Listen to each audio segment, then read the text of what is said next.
Salam sejahtera untuk kita semua, kiranya kasih karunia Kristus dan damai sejahteranya diam di dalam hati kita masing-masing. Nah, hari ini saya mau merefleksikan betapa pentingnya hikmat untuk bisa membawa kita melampaui pandemi pada saat ini. Ada sebuah artikel yang saya baca dengan judul yang agak mirip. Judulnya adalah Human Wisdom is Needed to Defeat the Pandemic. Saya sertakan linknya di bagian deskripsi di bawah. Nah, memang bukan sekedar teknologi medis yang menjadi garda terdepan untuk kita bisa menemukan dan mencoba hidup melawan virus pada saat ini, namun juga hikmat. Ngapa? Karena virusnya nggak kelihatan.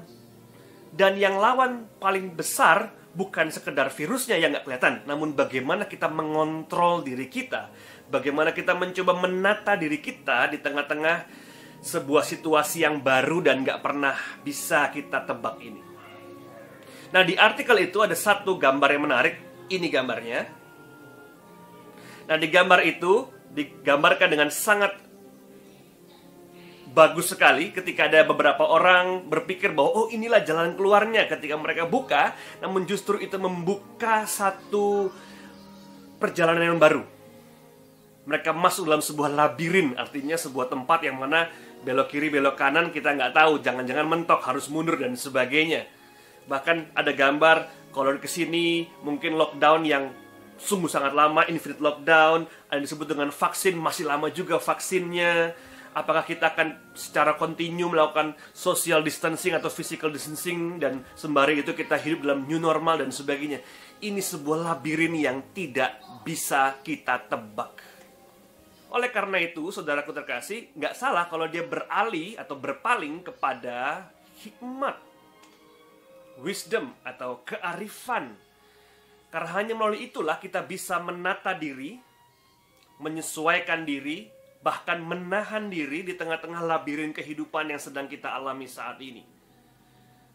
Bahkan beberapa orang mengatakan bahwa kita perlu menahan diri kita karena jangan sampai gelombang kedua dari COVID-19 ini justru datang dan menimpa kita. Betul, ini saya bukan menakut-nakuti gitu ya, sama sekali bukan itu maksud saya gitu ya. Tapi kita perlu berhati-hati karena musuhnya nggak kelihatan. Sehingga apa yang kita anggap baik belum tentu baik di saat ini. Apa yang kita anggap baik belum tentu yang terbaik di saat ini. Kita perlu menata diri kembali, melihat kembali, membaca situasi dengan hikmat. Itulah yang paling penting pada saat ini. Nah, Paulus mengatakan dengan sangat baik dalam 1 Yohanes 4 ayat yang pertama. Saudara-saudaraku yang kekasih, janganlah percayakan setiap roh, dia katakan. Tapi ujilah roh-roh itu, apakah mereka berasal dari Allah. Sebab banyak nabi-nabi palsu yang telah muncul dan pergi ke seluruh dunia.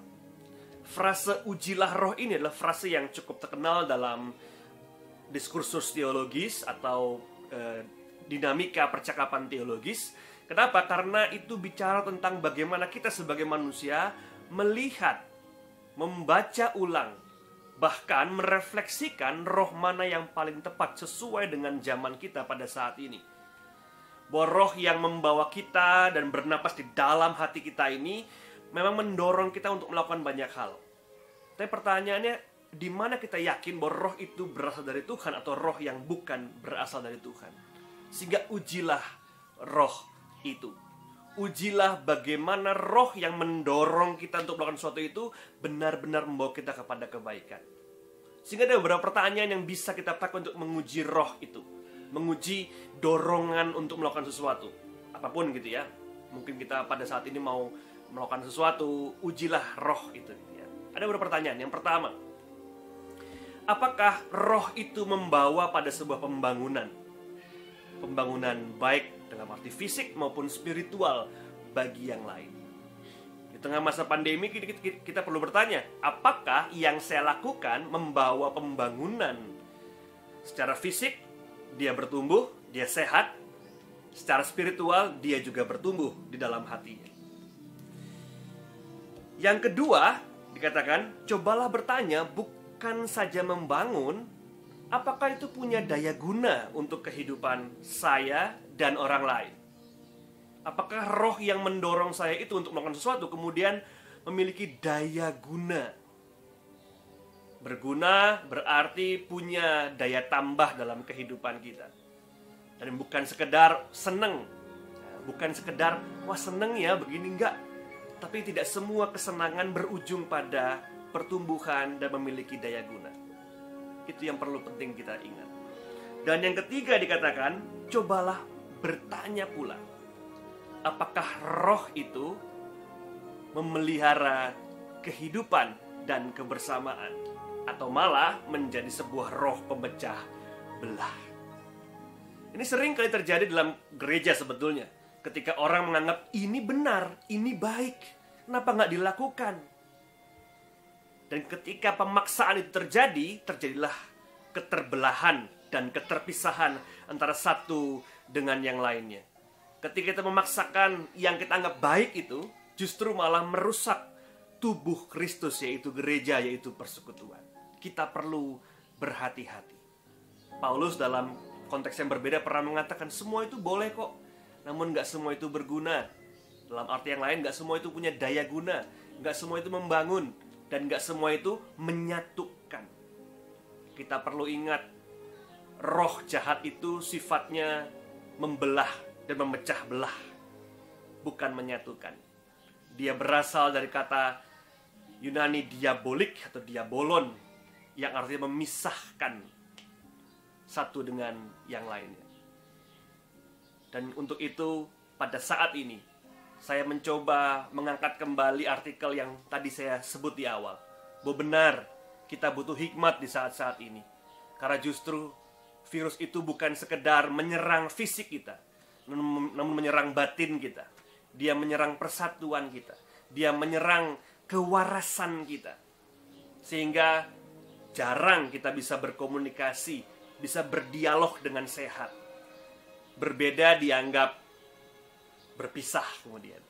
Namun saat-saat ini kita perlu kembali mengangkat kewarasan kita, mengangkat kehidupan dan hikmat kita. Karena hanya melalui itulah kita bisa melalui pandemi ini bersama-sama. Kini silakan berdoa secara pribadi, nanti saya akan tutup dalam sebuah doa bersama. Silahkan.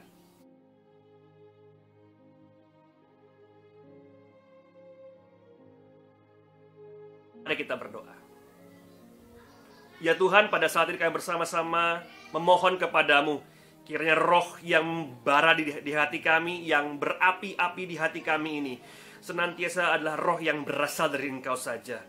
Untuk itu ya Tuhan, kami hendak terus menguji diri kami, apakah roh itu memang benar adalah roh-Mu ya Tuhan. Kami menguji diri kami, apakah itu membangun, apakah itu punya daya guna, dan apakah itu menyatukan dan bukan malah memecah belah kehidupan kebersamaan. Tolonglah kami ya Tuhan, menjadi orang-orang yang berhikmat di tengah-tengah pandemi ini. Jauhkanlah kami dari perpecahan, jauhkanlah kami dari keakuan, jauhkanlah kami dari kesenangan pribadi belaka, keinginan pribadi belaka. Namun dekatkanlah kami pada keinginan kebersamaan, kesatuan dan bukan perpecahan, dan juga pertumbuhan bagi semua orang dan bukan sebagian orang saja. Terima kasih ya Tuhan. Amin. Selamat berhikmat di masa pandemi ini.